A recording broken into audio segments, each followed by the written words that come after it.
because they couldn't deal because he couldn't deal with the Akai, even with a Purify because they sent 3 members there. So I don't really know. Well, of course, it's something that we really gotta slowly ponder about. And now heading in towards that sort of second man. Well, you talked about how it won't be ever seeing this sort of game 2 as well as game number 1. Now Todak's turn to make a move. Well, they've already gotten some great options being left out in the open. So there's still the Grok, which most likely they are trying to utilize as well. Now, will Sunsparks here remove the export? I feel like they should. They might consider, now that they're on red side, they might want to consider getting rid of the export, but they did get rid of the Esmeralda the last time, so I'm not too sure about that. They're kind of thinking on it. If they get rid of the export or the Esmeralda, it's both understandable, but you're giving it over to Todak, and I think they might not first pick the Esmeralda. You know what? How about not getting the option? Well, even better in that sort of sense. Now, X-Ray here, of course, it's both for choice. It's really about what they really want to prioritize here, whether it's the fighter, the tank, or even that sort of mage that we talked about as well. Kufra. Now, we've also missed out Kufra being left out in the open. Now, Todak's going to be getting themselves that sort of pick that every one of these teams have been looking out for. But that will mean that Sunspark will immediately, instantaneously, without even thinking twice, locking Hylos as well as Export. Yeah, overall, I think the Kufra is going to be a really big pick here. So far, it's been 100% pick ban overall. And we've seen Todak play in the MPL. They are proficient with it. Right now, Sunspark have to ask the big question like, oh boy, looks like we're going to have to take Purify again. Oh, yes, indeed. Well, Todak, of course, maybe this is about time that they actually steal off that Akai as well. So perhaps that will be great. But now, we'll totally didn't see that valid pick coming in, and now they will be pulling off this sort of strats. And Moon Kimi. Now opting for that Kimi. Now, interesting to note that they're going for this sort of a draft. Well, of course, pretty good damage output overall, but I'm not really too keen on how they're going to be playing this Kimi out, because they're pretty squishy for now. What they need is a solid tank, and they've already taken that Lolita in the hands of Sunsparks. Yeah. I feel like Todak had to take the Valier so they don't give it over to Sunspark. But then again, Sunspark did have the option to pick it up last game, and they decided not to. So I don't really know. I think this is kind of like, in terms of just like preference, you pick your poison sort of thing. They ban out the carry very early on. It looks like, are they trying to set up for a Grok here? Not so sure, because they know for a fact that Sunspark aren't going to get it, but they could just ban out the Grok for them. They could just ban out the Grok for the second part of the ban phase. Ooh, Diggy this time. Diggy is definitely one game-changing support that they are thinking of removing. And now we're, of course, seeing a Gushing, which will dive right in to hunt down that Kimi as well as Valier. So, well, high mobility picks as well coming from the side of Sunspark. I'm liking what I'm seeing so far, and that sort of a ban over on the Kimi is definitely as a respect ban towards JP, because JP on that carry on that previous game was definitely a huge defining factor for their victory as well. Yeah, I don't know about the Gushing here. I think the Gushing is kind of interesting. They could have gone for the Lunox again, and I think that might have been okay. But again, Valier is a problem, and they wanted to deal with it with the Gushing. Ooh, it's going to be the Masha as well as the Hellcurt. A potential 1-3-1 composition.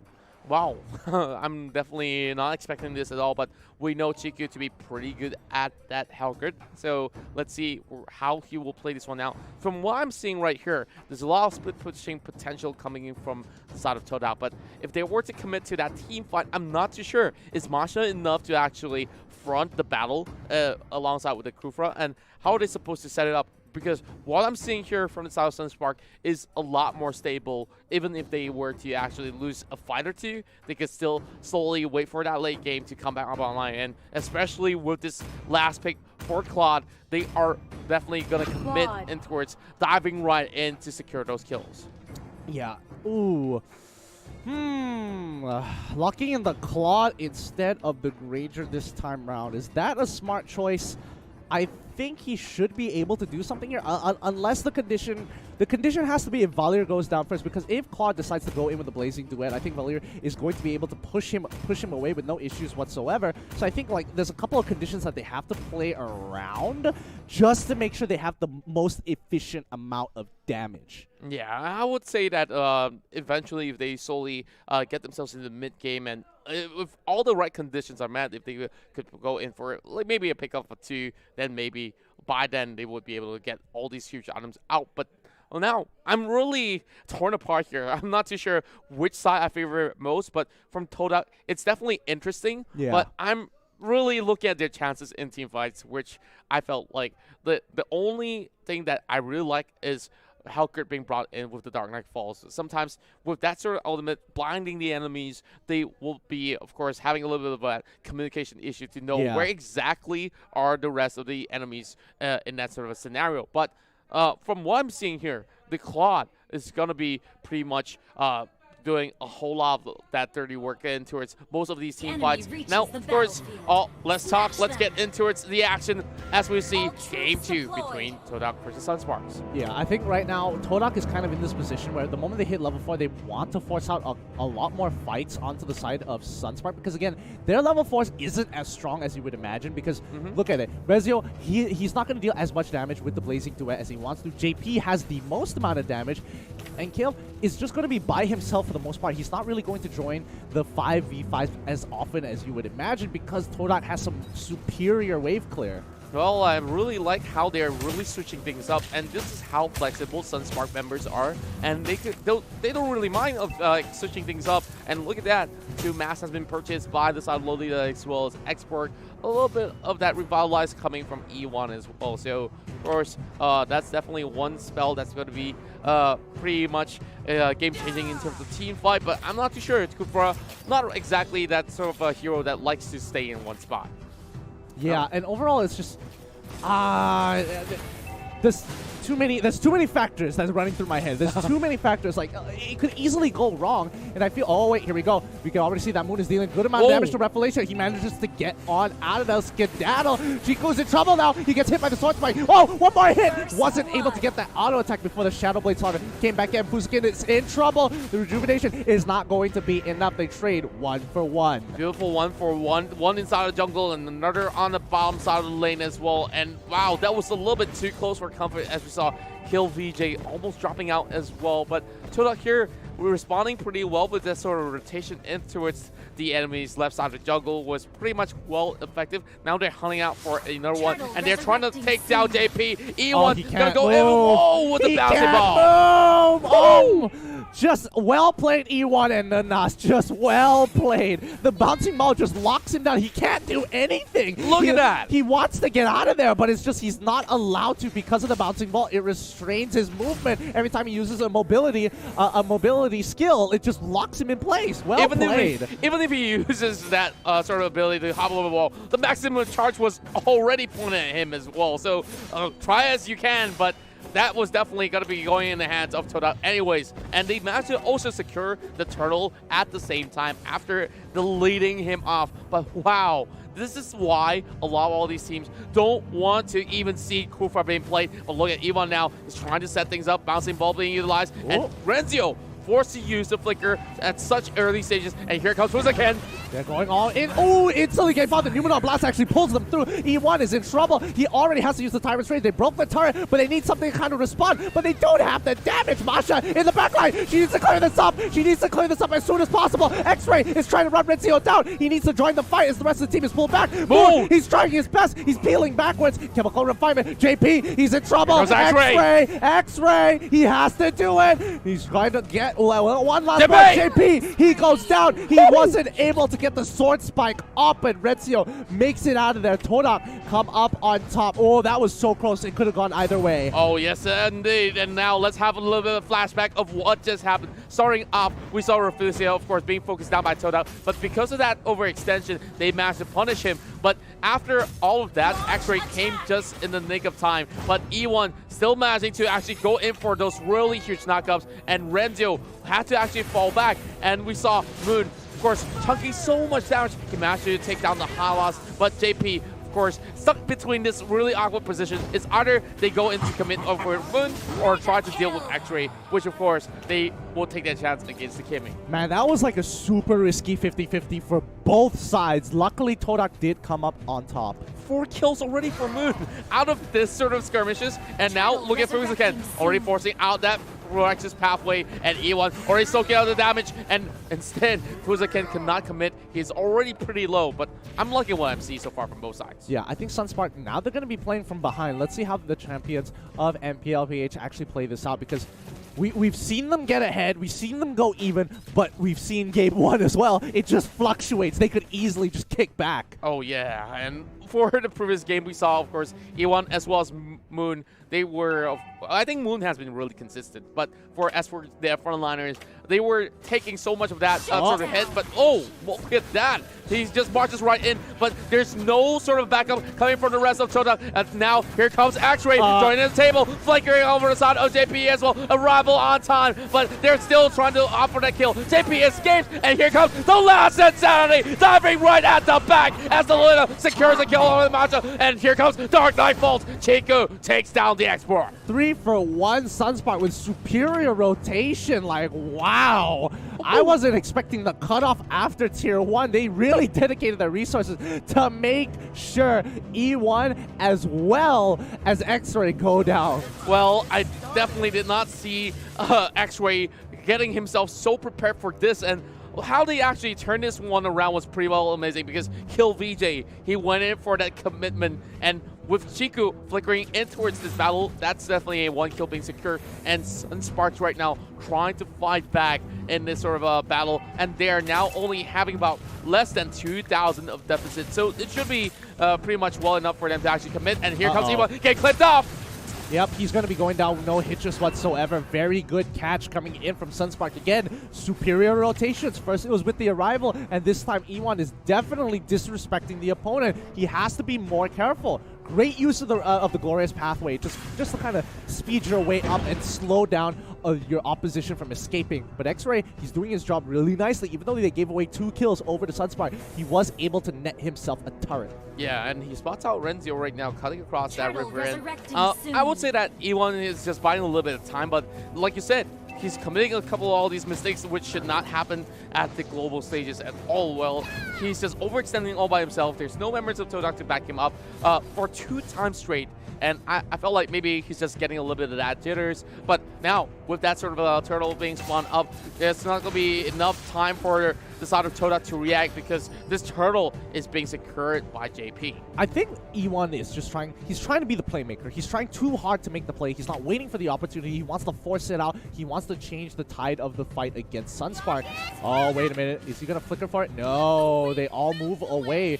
They already using the maximum impact here, but on the top side, they're trying to steal away the gargoyle. This might be a big fight, Kill. He's trying to make it happen. The last insanity doesn't pop up as much as he wants to, but Fuzaken drops down. The glorious pathway as they pull on through. Chico, he can turn this around. He wants to pick up exploit. He gets the cushion instead. Fuzaken is trying to hold his ground. Pops the rejuvenation. Maximum impact doesn't hit, but he still goes down. 2 kills going over to the side of Todak here, and Export makes it out scot-free. This is what I talked about when the Helka comes into play, that when the Dark Nightfall hits, they are all in a disarray. Kill VJ opening up the last inside as well, trying to clear the wave, and now one more turret being destroyed over the top side here. And with that being said, Todak have great control over each of these lanes, and within less than a minute, we're going to see the Lord coming into play. I mean, this could turn again, because we know for a fact that Kill is using Arrival, so maybe they could force out a fight where it looks like it's going to be at bad, use the Arrival to kind of even out the numbers, or maybe get a numbers advantage in the next upcoming fight. Well, definitely we'll be able to actually put that to advantage, but now we're seeing great positioning coming from the side of Todak, just waiting patiently, hoping that members of Sunspark will be going in for a little bit of that phase check. But there are 2 occupied getting themselves over the top side. What is only going to be Fuzaken right here. And if he gets clipped out, there's still the Rush's pathway, and he could possibly run off. But with the 1 member taken out, then Sunspark will lose out the opportunity, and E1's going to set things up as well. He knows that he's right there. Bouncing ball just to stop him for a little while, but they cannot fully commit. Yeah, and Lord, man, resurrecting I mean, soon. Ninas is just chunking people out. That's kind of the beauty of Valir here. And uphill, he's trying to make something happen. I'm not too sure what items X-Ray has as of right now, but I think he does have the Corrosive Scythe already. The question is, does he have Windtalker as well? I need to double check the items to make sure, because then that kind of gives him an opportunity. Oh, Lucia. he gets caught out. Chiku turns back in. Dark Knight falls. He manages to get the kill. Rafflesia is now in trouble. They manage to get a double for one. Moon goes down, but Chiku gets two. There was no reason for them to cut by the corner of the river, and immediately gets punished. Chiku being so responsive after taking that double kill, he's going straight after the Lord. And now let's have another look at how Chiku sets this one out perfectly. And he could even do this without the help of the rest of the members of Todak. Yeah, and I think that was just a really good job overall. It was a good attempt by Sunsparks, but Todak, I think they played that really, really well, and they kind of disrespected how far ahead Chiku is after those 4 kills, because, man, he is gigantic. Yeah, he can definitely hit back home to buy whatever sort of a brand new sports car if he wants. But now look at the items. He's already got BOD as well as Endless Battle, and there's definitely more to come after this. Well, of course, the wings have been bought there by the export. Oh, and my goodness. Well, it's going to be Moon just trying to actually pull one shot out of the barrel that he has. And that's definitely one buff headed towards the way of Todak. Well, Yeah. Sunsparks have to play it really safely and possibly try to force a sort of a move coming from the side of Todak and punish them for it. Yeah, and after getting that initial push, they do get the tier 2. They're gonna let Lord die on top side. They're gonna keep on pushing. They're gonna let the wave push through on top side. They're gonna keep on going through. The question is, can they keep? Oh, here it goes. X-Ray is in trouble. Takes a lot of damage. Chiku is at 1 HP. Glorious Pathway is put. Numenon Blast actually locks down the backline. E1, he's holding his ground. He's already used the last insanity here. Nobody has died just yet. E1 is gonna sacrifice himself for the team. Masha runs to the top side of the map, trying to find some pressure.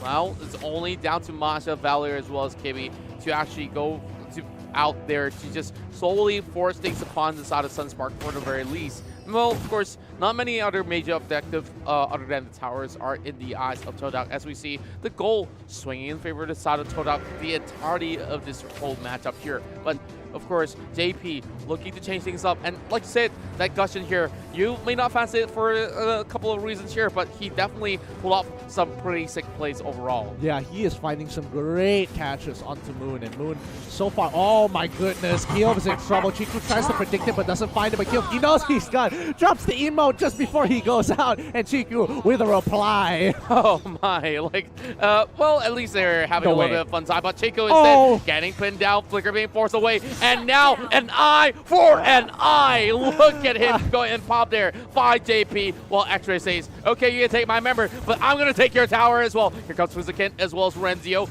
trying to commit to this. But you know, you cannot outchase this Masha. Yeah, she's not going to let herself die. She just walks away. 3 health bars still. And right now, they're kind of waiting on Renzio to get all of his items. He buys his Athena shield to kind of protect himself against Nanas as well as Moon.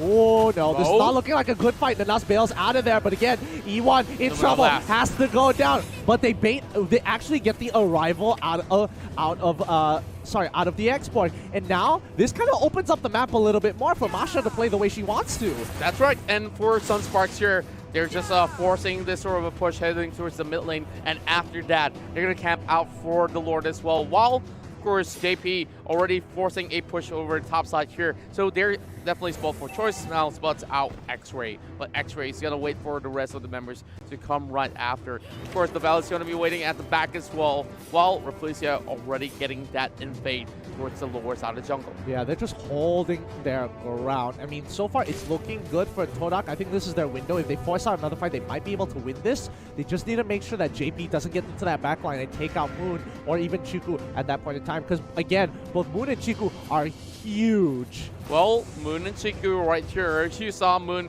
of course, playing a perfect game in the previous round.